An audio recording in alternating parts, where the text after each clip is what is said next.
The Ugly Duckling. It was a warm summer morning in the countryside, and the farm lay quiet beneath the sun. In a sheltered corner near the water, a mother duck sat patiently on her nest.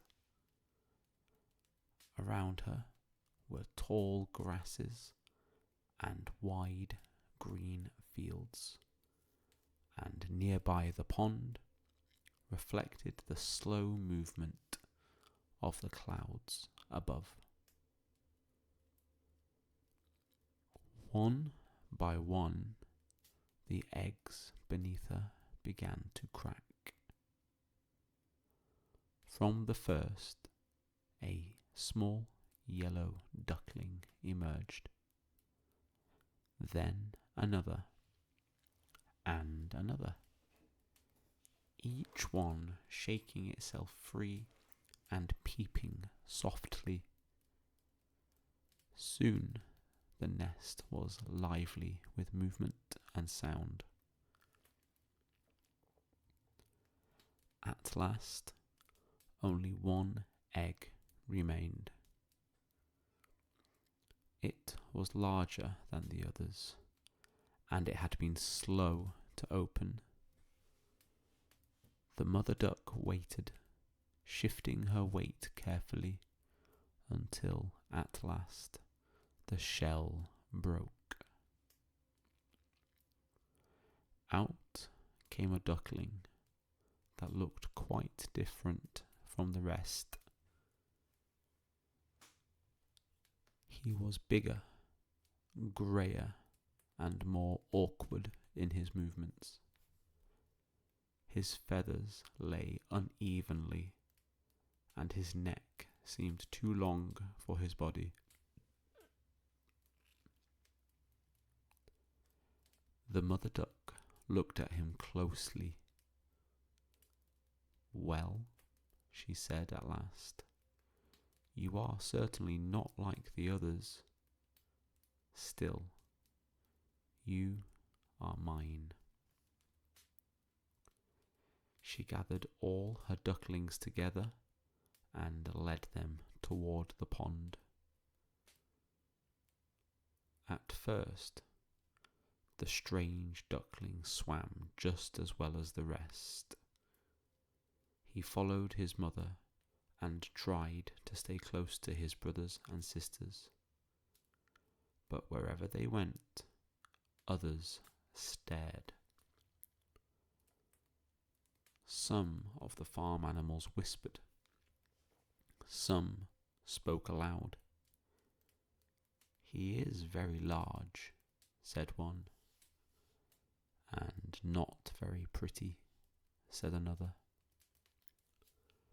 The duckling did not understand why he was different, only that he felt out of place.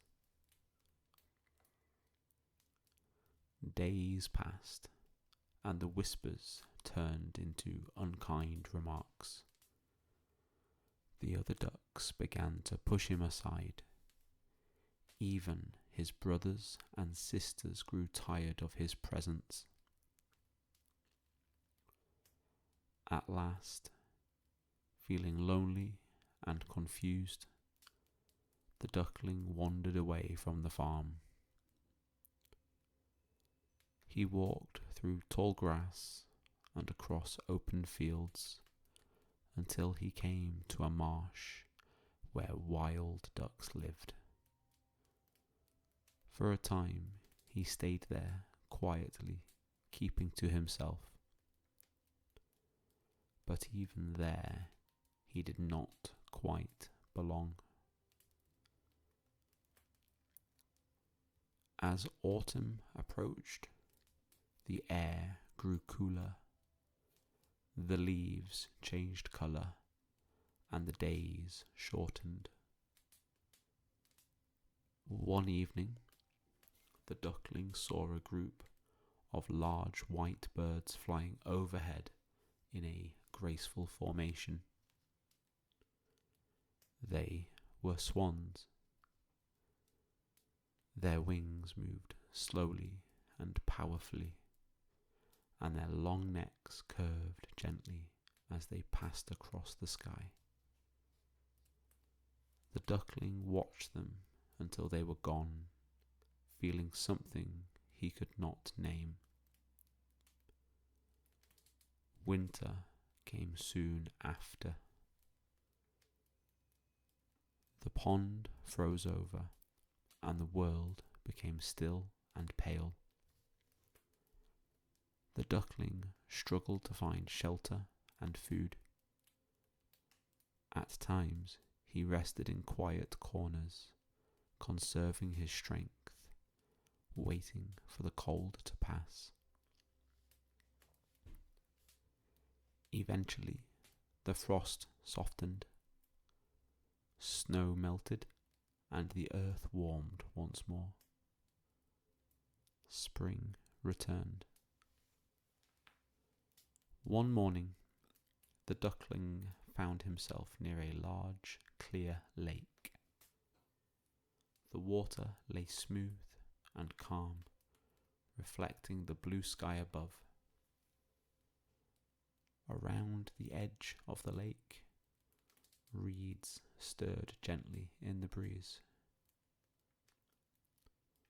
On the water, several swans were gliding peacefully.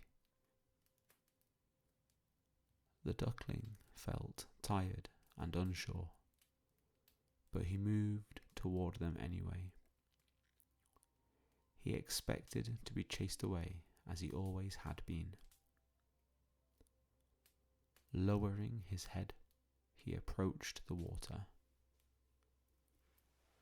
When he looked down, he saw his reflection. He paused. The bird staring back at him was no longer grey and awkward. His feathers were white and smooth. His neck was long and graceful. He was tall and strong. He was a swan. At that moment, the other swans noticed him and swam closer. They did not push him away. They did not stare. They welcomed him. The young swan joined them on the water, and together they drifted quietly across the lake. The world had not suddenly changed. The lake was the same. The sky was the same. But the swan now understood what he had always been. And for the first time, he felt at ease.